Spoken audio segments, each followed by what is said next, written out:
Gerardo Valencia Cano, profeta y mayor hermano. Defensor de los pobres. Saludamos con mucho cariño a todas las personas que se unen a nosotros en este momento a través de YouTube y a través de otros medios. Todas las personas que quieren conocer un poco más sobre Gerardo Valencia Cano. Estamos reunidas algunas personas que nos hemos dedicado a estudiar su magisterio. Entre ellas hay un sacerdote misionero javeriano de Yarumal, el padre Arturo López, que ha escrito con motivo de los 50 años un reciente artículo que queremos compartir con ustedes, queremos socializarlo entre quienes estamos aquí para enriquecernos mutuamente. Así que somos todo oídos, Padre Arturo. Muchas gracias a ustedes por venir a compartir este encuentro y querer escuchar algunas anotaciones sobre Gerardo Valencia Cano. Pues para mí es un honor realmente, y agradecerles pues a ustedes como ese honor que me hacen y que estamos aquí todos en esto de aprender del hermano Gerardo, porque cada uno lo siente, lo vive, lo experimenta de manera diferente, y esto es lo que hace que hable desde la experiencia o desde su vivencia.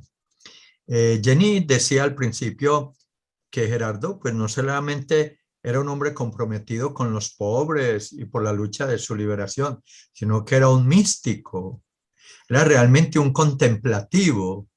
Él, para poder vivir ese compromiso radical de opción por los pobres y ese compromiso misionero, él se alimentaba de la fuerza de la oración. De lo contrario, no entenderíamos a Gerardo Valencia Cano. Y yo, antes de entrar al artículo, quiero compartir como una de esas oraciones o de esas experiencias de fe de Valencia, antes de entrar al artículo, que corrobora lo que decía Jenny y que también eso nos ayuda a ir destacando ese perfil de Valencia, de un hombre místico, de un hombre orante, de un hombre contemplativo. Él dice: actos de fe en ti. Entonces es como una oración y también nos sirve para comenzar nuestro encuentro, ¿verdad? Señor, quiero dormirme esta noche haciendo mi acto de fe en ti, en que tú eres mi Dios y yo para ti, tu preferido. Eres tan grande, eres tan infinitamente bueno, Señor, que cada uno de los hombres podemos sentirnos el preferido. Yo creo en ti, mi Dios, aunque nunca te hayan visto mis ojos, ni escuchado mis oídos, ni abrazado contra mi corazón. Por eso mi fe es fe y no conocimiento, meramente natural. Te he ofendido porque soy hombre, pero no porque sea incrédulo. He huido de ti creyendo locamente que habría un lugar o el momento que tú no controlaras, pero me di cuenta que mientras esto pensaba, dentro de mí mismo, me movía porque tú estabas en mí y te temía porque me rodeabas. He oído y leído muchas cosas en contra tuya, pero la historia de siglos y siglos me han convencido de lo inútil de aquellas tentaciones. Ahora, después de este día en que casi he estado olvidado de ti, vengo a dormirme sin poderte sacar el cuerpo, feliz de sentirme aprisionado por tu divinidad. ¿A dónde iré que no te encuentre? ¿A dónde iré que no me sigas más cerca que mi sombra? Yo creo en ti, mi Dios. Creo que eres más grande que todo el universo, que existes antes de todos los siglos y que pueden los astros cansarse de brillar y tú apenas habrás comenzado a vivir. Yo creo, Señor, que si te comprendiera serías como mi madre, que ayer me arrullaba de niño y hoy se ha convertido en cenizas. Yo sé que si la fe no me abandona es porque tú la has sembrado indeleblemente en mi alma y no porque yo mismo le haya puesto pilotaje de eternidad. Yo sé que si hay muchos incrédulos, la mayor parte de ellos se han erguido en puntillas, creyendo que podría mirarte de reojo porque te confundió con las imágenes o estampas, con cristicos de plata o camándulas doradas. No tengo la fe del carbonero porque he tratado de comprenderte mejor desde niño y defender la fe contra los menosprecios de los soberbios y los perezosos, de los truanes, mujeriegos y usureros. Pero quisiera vivir de rodillas, profundamente agradecido de la gran preferencia con que me has mirado. Soy hombre como todos y nada de lo humano me es ajeno. Si hay hombres que te niegan, yo bien pudiera ser como uno de ellos. Si hay hombres que te odian, yo muy bien pudiera ser lo de Judas. Si hay hombres que quisieran huir de ti, yo también lo he intentado, hallándote, sin embargo, en el camino, con la pregunta de Pedro en la puerta, que quedó para siempre llamándose Quo vadis, ¿para dónde vas? Señor, gracias por mi fe, consérvamela, auméntamela, defiéndemela, ilumínamela, y haz que una fe valiente, generosa y constante me mantenga siempre en medio de mi pueblo, cumpliendo la hermosa vocación que me señalaste en el seno de mi Santa Madre, hacerte conocer y hacerte amar. ¿No? Esta es como la oración de Valencia, una de sus oraciones especiales, de sus experiencias, titulada Actos de Fe en ti. Ante todo, Monseñor Valencia fue un místico y me parece muy oportuno que el artículo pues haya empezado precisamente citando una de sus oraciones, puesto que todos sabemos que de su vida espiritual, de su relación con Dios, pues emanan todas sus obras. Ciertamente, la dimensión espiritual, o mejor, la relación de Gerardo Valencia Cano con su Dios, con su Creador, con su Redentor, es una relación estrecha, es una relación de confianza, es una relación muy fuerte que se traduce en obras de misericordia, ciertamente. La reflexión, el artículo que yo he compartido con motivo de los 50 años de Gerardo Valencia Cano, titula Valencia y el grito de los pobres. Hablar de Gerardo Valencia Cano es meterse uno en un vestido de cuatro varas. Un hombre polifacético como su padre espiritual, Miguel Ángel Builes, tan parecidos pero tan diferentes. El paso de los años, con un buen discernimiento, nos irá descubriendo la grandeza de este hombre desde la humildad y la sencillez humana. Gerardo Valencia, sin dejar de ser tierno y paternal con los marginados, se mostraba duro con las injusticias, rígido con su clero y riguroso con los ricos, de los que decían que engordan con la sangre y el sudor de los más desfavorecidos. En todos los indicativos de su espiritualidad, el dominador común es sin duda el pobre, el marginado y su ánimo de la liberación total. En todos los aplicaba todos los aportes del Concilio Vaticano a su quehacer pastoral en el Vicariato Apostólico de Buenaventura. ¿Cómo se saboreaba cuando en las últimas en la última declaración de los padres conciliares se afirma: no podemos invocar a Dios si nos negamos a conducirnos fraternalmente con algunos hombres creados a imagen de Dios. La Iglesia, por consiguiente, reprueba como ajena al Espíritu de Cristo cualquier discriminación o vejación realizadas por motivos de raza o color, de condición o religión. Esto lo retoma el mismo de Nostra Aetate número 5. En el documento del CELAN de las conclusiones de Medellín, donde él tuvo una activa participación, al respecto de la pobreza de la iglesia, dice las conclusiones de Medellín, dice así: Cristo nuestro Salvador no solo amó a los pobres, sino que siendo rico se hizo pobre, vivió en la pobreza, centró su misión en el anuncio a los pobres de su liberación y fundó su iglesia como signo de esa pobreza entre los hombres. Y sabemos que esto lo acentúa hoy el Papa Francisco, la iglesia de los pobres. En el documento de Golconda, 13 de diciembre de 1968, encontramos una espiritualidad de liberación, sin dejar de ser hermano, obispo, sin dejar de ser apóstol de los negros y de los indios, y sin dejar de ser contemplativo, se entregó a la acción por la liberación de los oprimidos, a nivel Buenaventura, a nivel Colombia, a nivel Latinoamérica.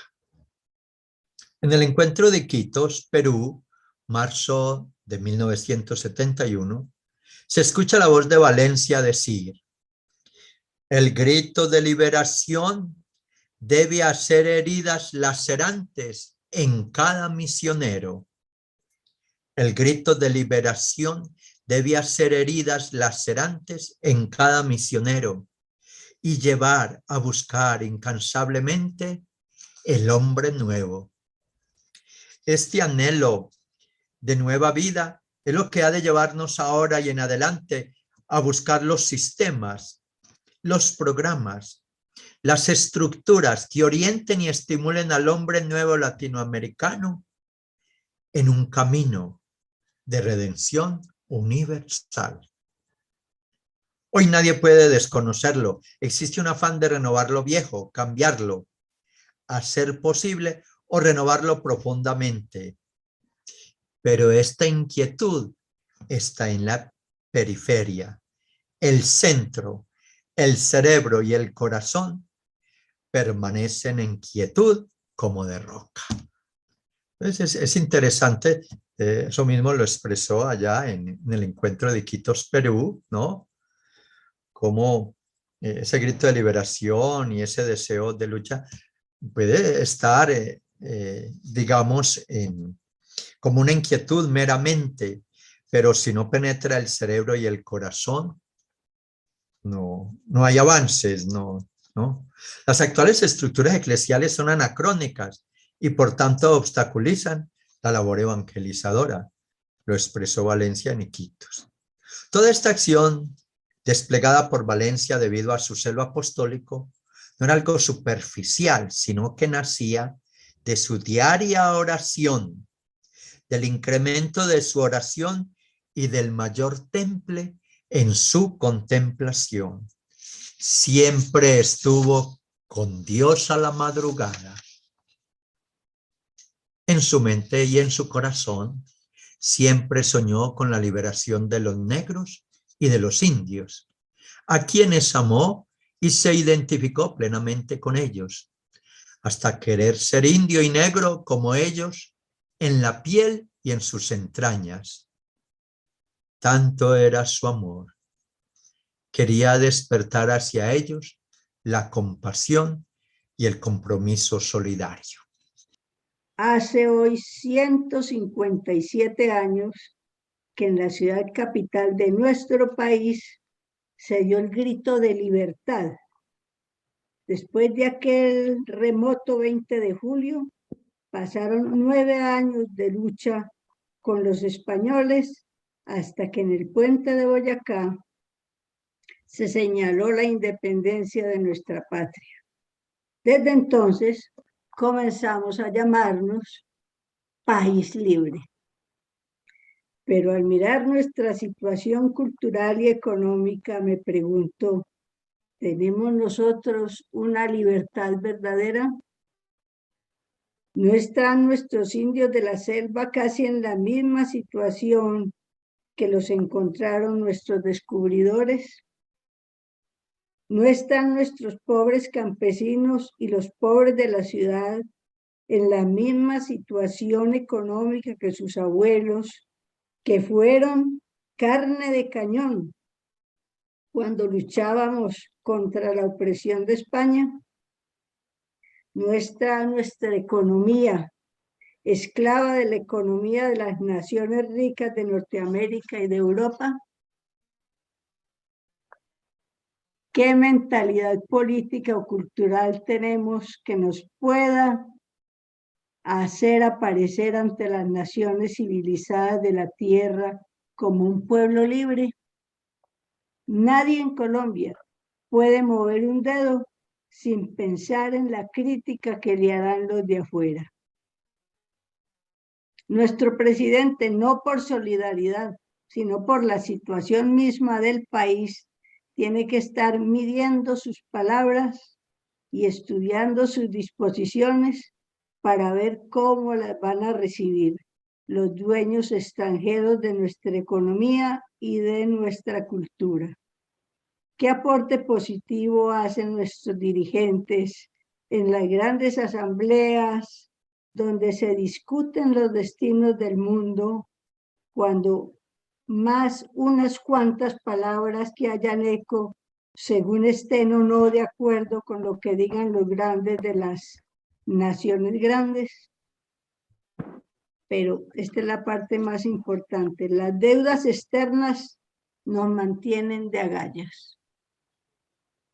Y lo más doloroso es que muchas de esas deudas externas son contraídas para que la patria pague a sus mismos hijos.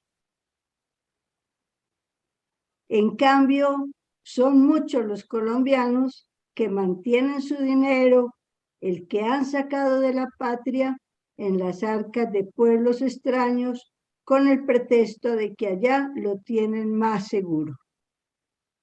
Y estos señores y estas señoras se pasan en Colombia por gente muy bien. ¿Quién no ve que el calificativo que debieran tener es el de traidores a la patria? A pesar de lo místico que era Gerardo, pues, habló francamente y no podía hablar de otra forma. No puede Colombia jactarse de ser país libre mientras tenga que mantenerse cabizbaja en la presencia de los grandes países a quienes paga intereses de dinero y de cultura prestada. Y cada día debemos más, lo agrego yo, cada día se debe más y más y más intereses, y cada día el país está más comprometido en deudas con el extranjero. Un país que ve desfilar por millares a sus profesionales porque no es capaz de detenerlos, porque los ha educado con cultura extraña. Un país que ve la riqueza del subsuelo que se va por entre un tubo a las arcas del exterior, que mantiene su comercio exterior casi a base de limosnas, no puede de ninguna manera llamarse libre.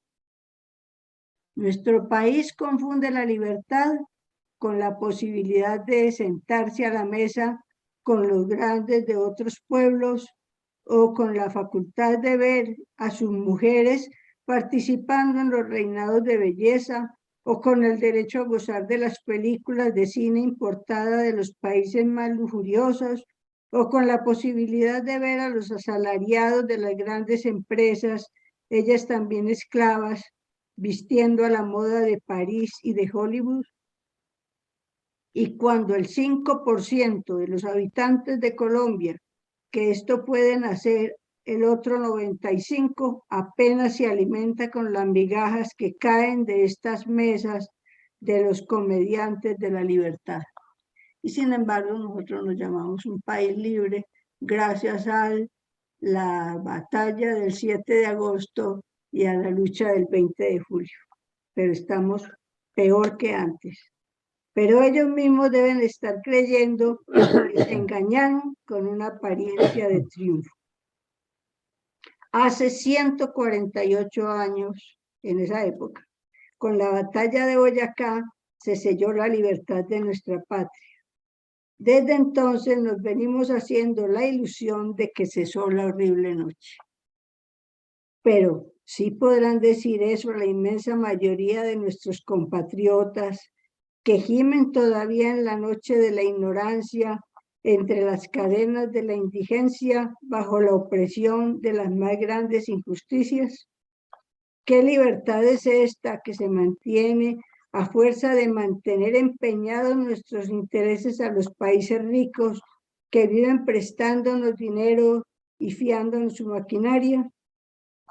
¿Qué libertad es esta, tan proclamada por una prensa que vive esclavizada a las agencias de publicidad de los países europeos o norteamericanos? ¿Qué libertad es esta, donde todo lo que significa civilización y cultura es importado y que por lo mismo tiene que cambiar cuando a los importadores les viene en gana? Pobre América Latina, donde la cultura autóctona apenas puede nombrarse hasta que llegaron los españoles. Siguió para siempre sepultada, mientras los grandes países de Asia mantienen la libertad de su cultura milenaria. La nuestra ignora cuál pueda ser, porque rechazada la primitiva, vivimos a merced de las modas occidentales. Solamente un país latinoamericano ha conservado orgullosamente su cultura y es México. Por eso puede decirse que es el que menos mal está respecto a la libertad. Pero ¿qué podemos decir los colombianos, ricos como ninguno en posibilidades humanas y naturales, pero esclavos más que cualquiera otro de los pueblos de nuestro continente? Ya veremos los rostros denudados de quienes nos escuchan y que viven cantando libertad, protestando contra las mentiras que juzgan les estamos echando. Pero sería bueno que ellos nos dijeran qué clase de libertad es esta que disfrutamos con las cadenas que acabamos de enumerar. Y en Bogotá se piensa hacer el gobierno una exposición de tribus indígenas para celebrar el Día de la Raza. Este es otro enfoque diferente.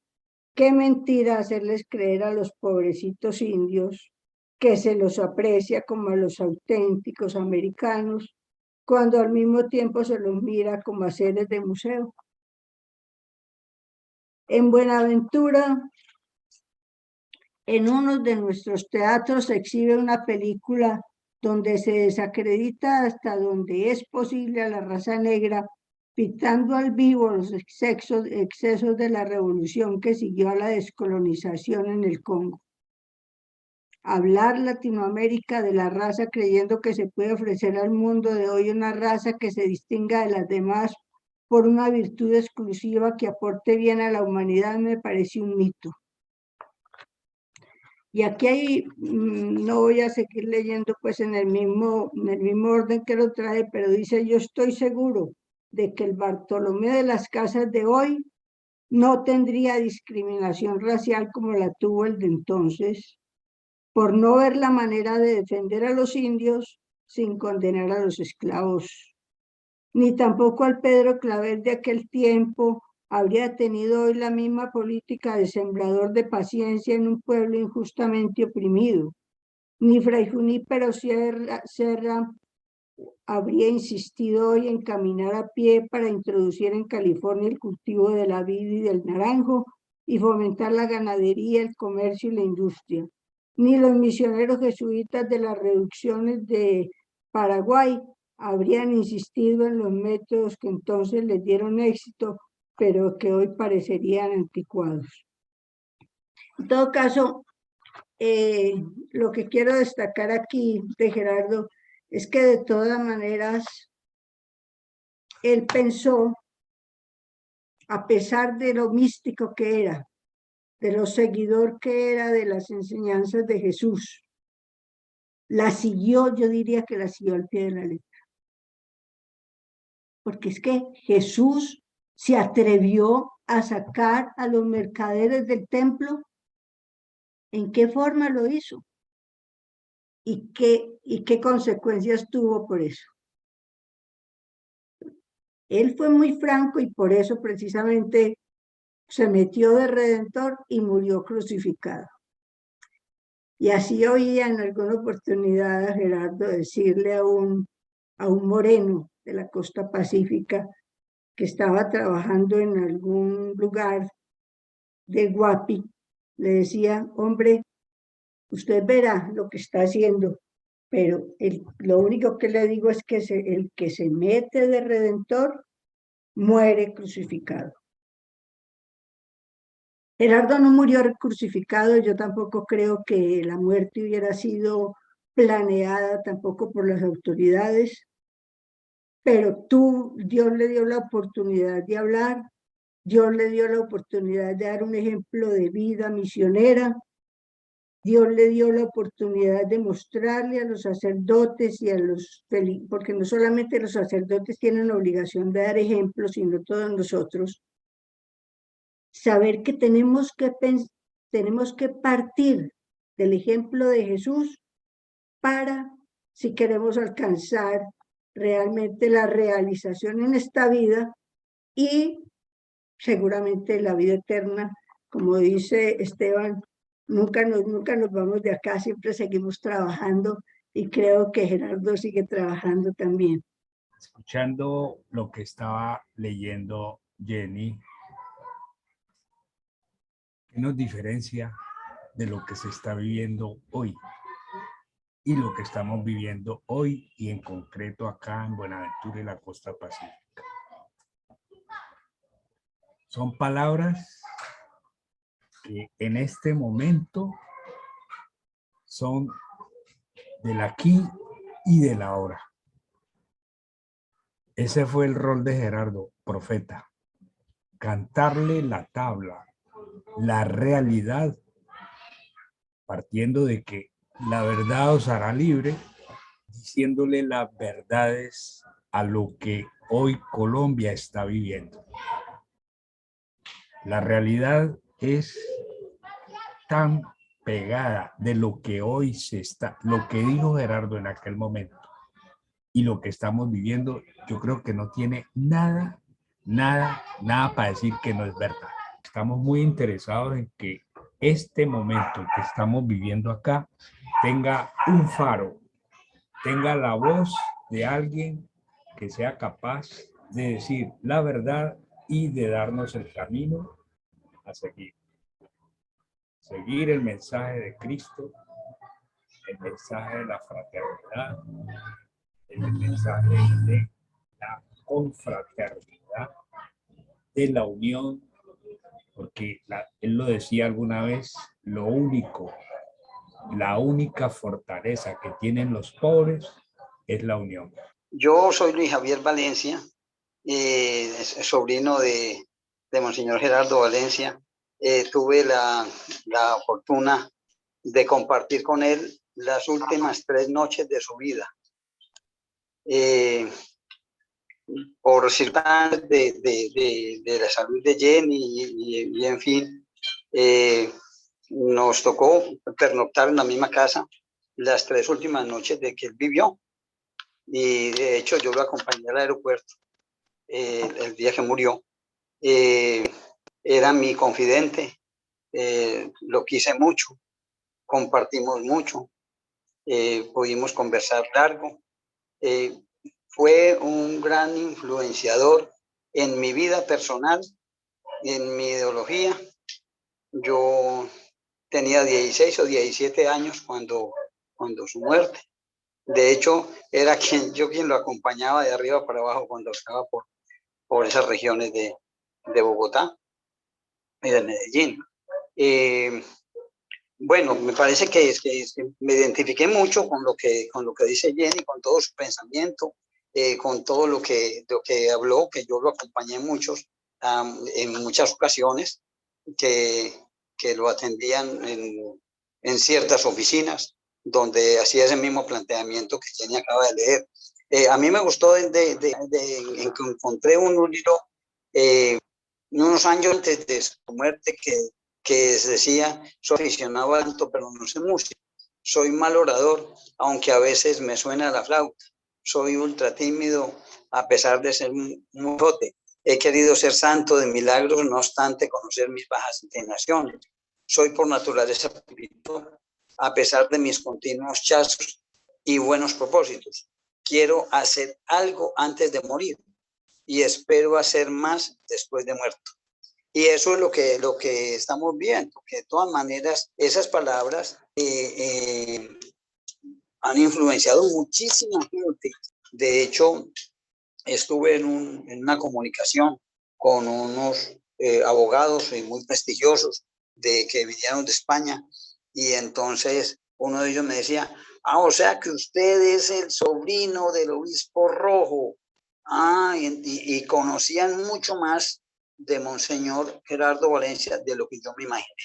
De modo que he tenido contacto con muchísimas personas que siguen sus enseñanzas, y como lo acabo de leer, realmente dice, y espero hacer más de su muerto, y él está ocurriendo en estos momentos que su ideología está retumbando más duro, mucho después, 50 años después de muerto. Yo no me imaginé que el tiempo pasara tan rápido. A mí me parece que no ha pasado mucho tiempo desde que yo lo acompañé ese último día al aeropuerto. Yo creo que Valencia, en su ocasión de profeta, él se tomó a pecho y vivió aquellas palabras del Éxodo, capítulo 3. He escuchado el grito de mi pueblo, voy yo a liberarlos, ¿no? Y entonces, él siempre estaba a la escucha atenta, a la observancia, a mirar y también a hablar, ¿no? Eso hace parte también de lo que le toca ser a un profeta, ¿cierto? Ser un contemplativo, tener los ojos abiertos y los oídos despiertos, ¿no? Pero también tener un corazón grande para no sentir sensiblería hacia los demás, sino una verdadera sensibilidad que lo lleve a la compasión y al compromiso. Entonces, siguiendo con el artículo, en su programa radial de Buenos Días de marzo 11 del 69, nos presenta el Via Crucis del costeño, donde se nos invita a contemplar el grito del dolor en el camino de la amargura del Cristo sufriente, desde el Mataje y Pontardita a Buenaventura. Yo extraje algunos personajes sin criterio preferencial, pero importantes. La séptima estación, Jesús en la mujer costeña. Cómo sufre la pobre, guardando celosamente su pudor con andrajos mugrientes, dobladas las espaldas bajo las cargas de leña, de caña o de corteza.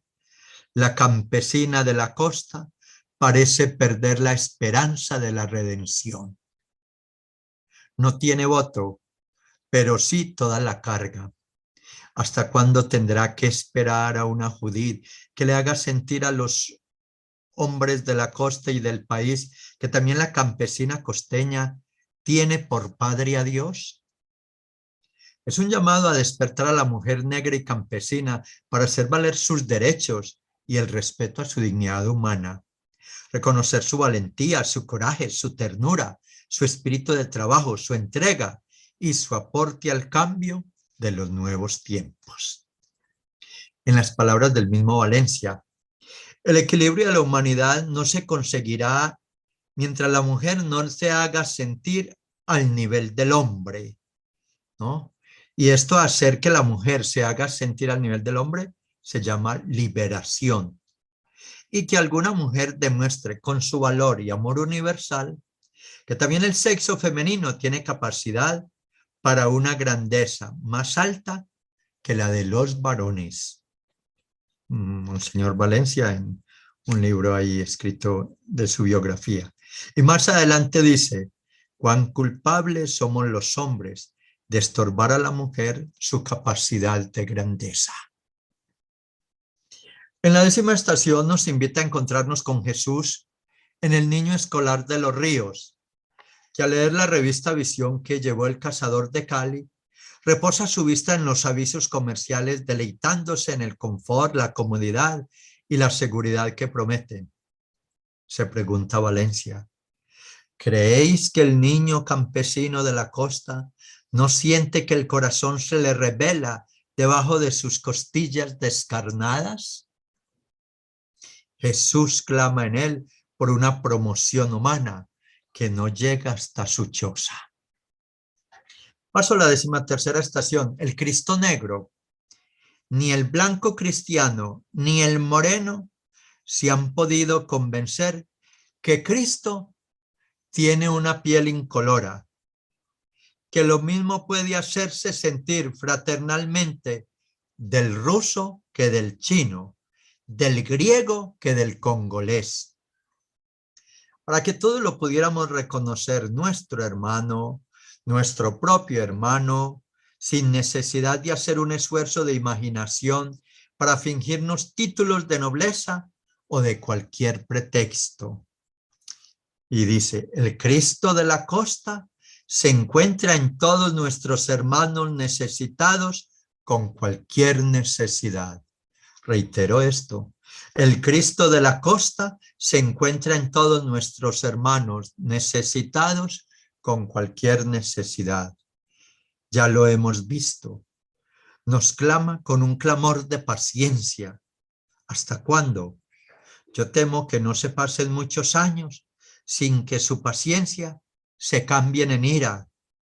Jesús misericordioso, haz que tu misericordia nos convierta el corazón y nos haga verdaderamente hermanos.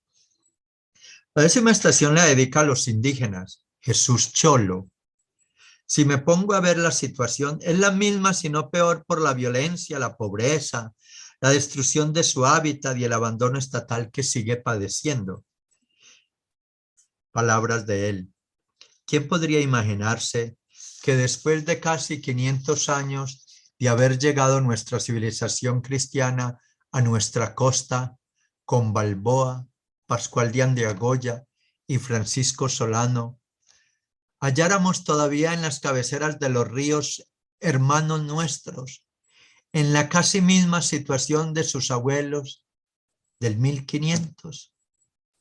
Son los cholitos del Chocó. Qué amargura me da tenerlo que constatar. Su situación religiosa me conturba menos que su situación material. ¿Cómo no sentir compasión por unos compatriotas que en medio de un mundo que emana vida por su técnica, ellos tengan su misma indumentaria, sus mismos sistemas comerciales, alimenticios, medicinales y agrícolas? ¿Cómo podemos desoír su voz de Cristo Redentor que clama desde el fondo de sus tambos en busca de la obra que a nosotros nos toca para completar la obra de Cristo?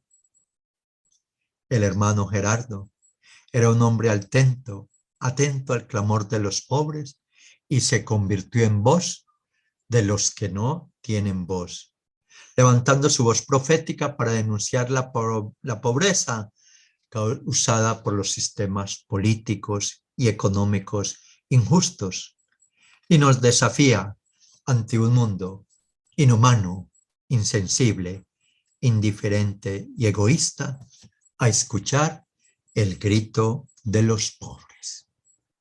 Muchas gracias.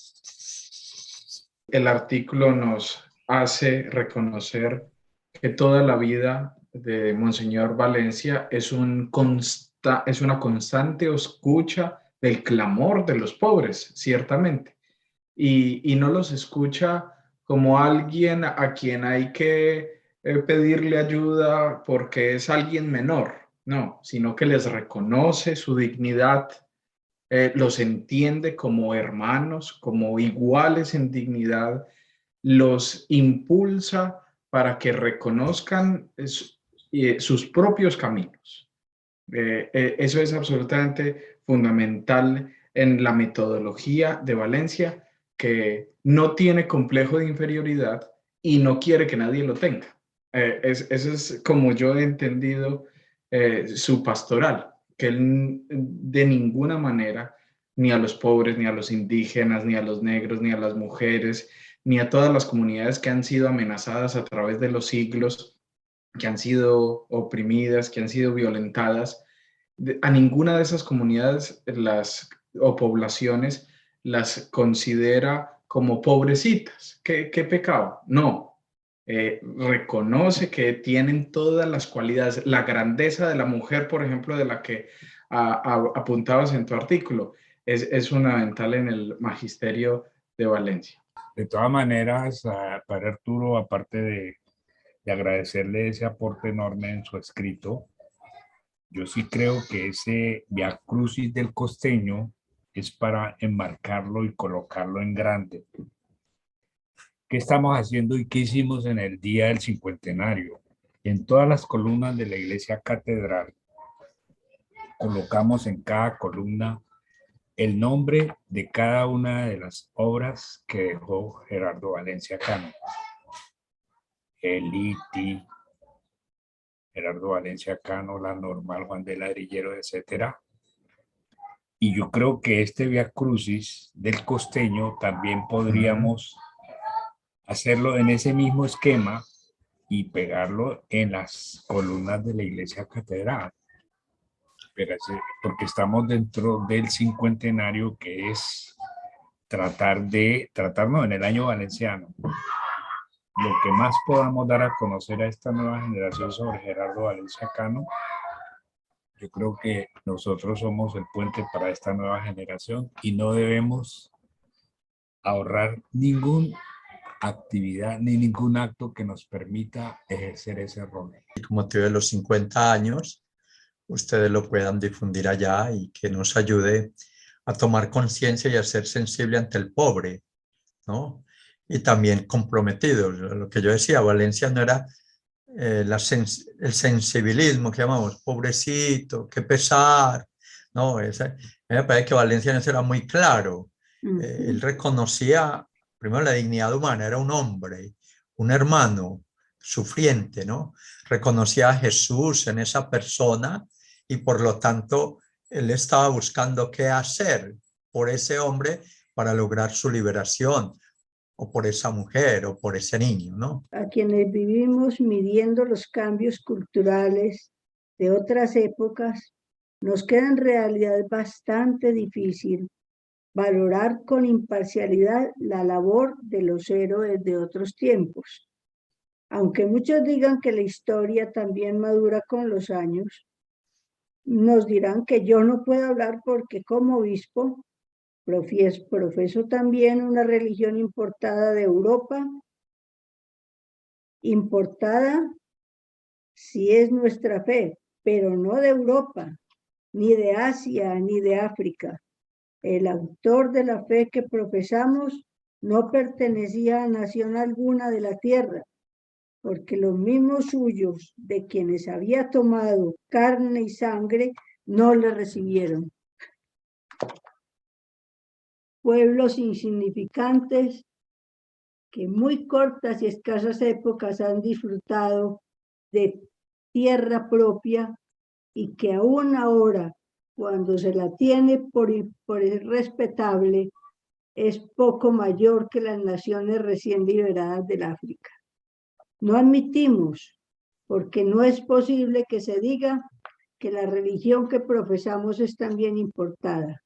Y es precisamente porque lo que nos enseña esta religión acerca de la libertad, por lo que nosotros tenemos ahora la libertad de levantar la voz contra la ficción que nos han enseñado, pero ¿quién será ese verdadero libertador nuestro? Podemos tener la seguridad de que ya ha nacido, pero su nombre jamás lo conoceremos porque no es un nombre singular, es una generación que comprenderá no muy tarde el verdadero sentido de la libertad. Libertad religiosa, libertad cultural, libertad política, libertad económica, libertad humana.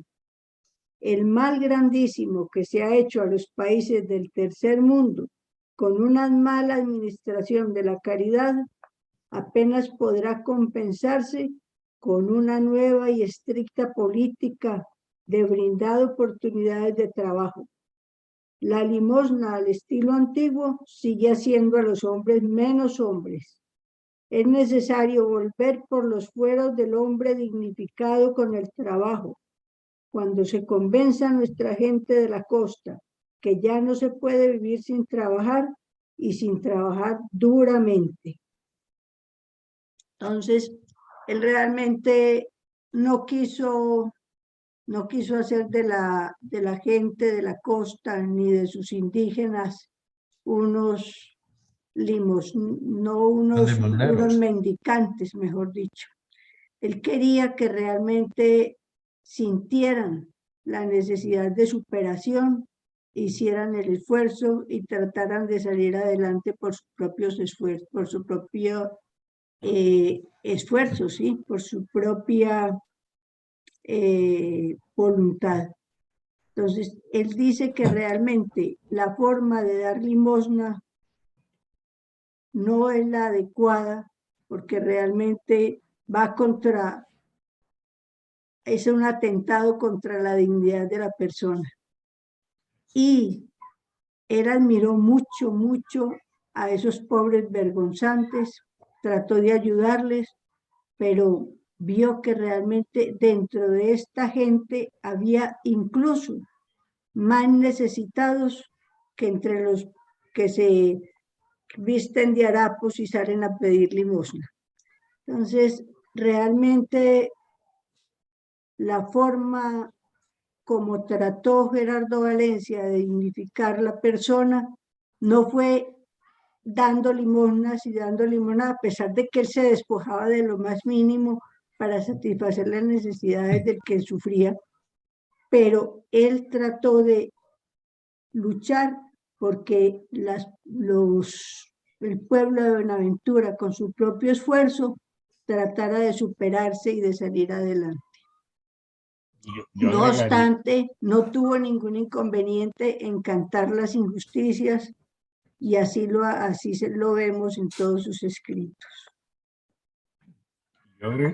Yo agregaría algo. Si hay alguien que trabajó, por ejemplo, en las empresas comunitarias y el cooperativismo en aquella época fue Gerardo Valencia Cano. De hecho, él montó y le insistió y le enseñó a la gente a través de su Instituto Matías Murumba, a las familias de acá rurales, que trabajaran empresarialmente, pues como empresa comunitaria, las 4C: el coco, el chontaduro, el cacao y la caña. Era el pancoger de la gente, y al ver eso, él les insistía que se volvieran cooperativas, hicieran empresas comunitarias.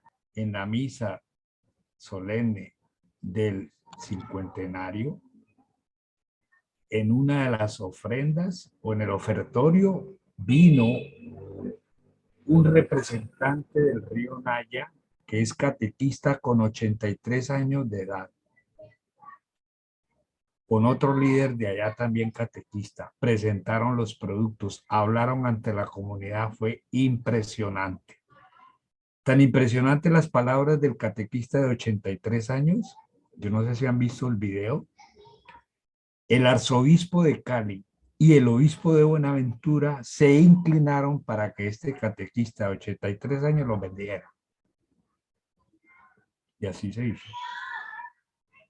Fue emotivo ese momento y ellos dos reconocieron que toda esa obra se debe a nuestro pastor Gerardo Valencia Cano. Quiero felicitar a Arturo por el artículo. Me parece que es una semblanza bien lograda, bien acertada. Yo diría que más de un testigo que de un admirador. Y agradecerle el que nos, igual que Jenny, el que nos recordara los textos puño y letra de Gerardo. que nos van a acompañar, si Dios lo quiere, durante lo que nos queda de vida, porque aunque ya no dentro de los esquemas eclesiásticos o eclesiales, estaremos haciendo la reflexión acerca de su aspecto o su ánima social y testimonial. Es que a veces durante, por ejemplo, esta pandemia, con mucha facilidad el ánimo decae, y acudir a lo que estábamos viviendo de preparación de, como dice Chelao, el año valenciano, y preparar el trabajo que me habían pedido para eso, para mí fue el volver a esos textos, el volverlo a sentir, dando las indicaciones pertinentes, por ejemplo, en el caso personal mío, con mi equipo del seminario, en mi calidad de rector, que nos arriesgamos a hacer un cambio con base en las estructuras conciliares o la doctrina conciliar.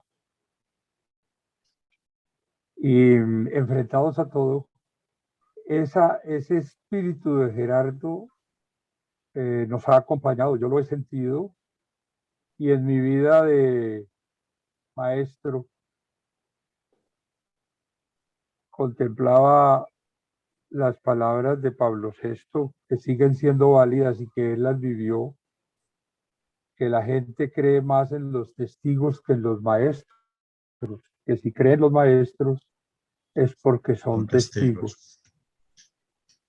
Y haciendo un balance personal a ese respecto, yo no podía dejar de pensarlo ahora, escuchando el artículo, la lectura del artículo de Arturo, a quien de nuevo le agradezco mucho, y que espero que Wenceslao, dentro de su esquema del año valenciano y toda la estructura que tienen, y la cátedra Gerardo Valencia, lo impulsen con metodologías, por ejemplo, como la que acaba de retomar el Papa Francisco, que nosotros utilizábamos en Buenaventura.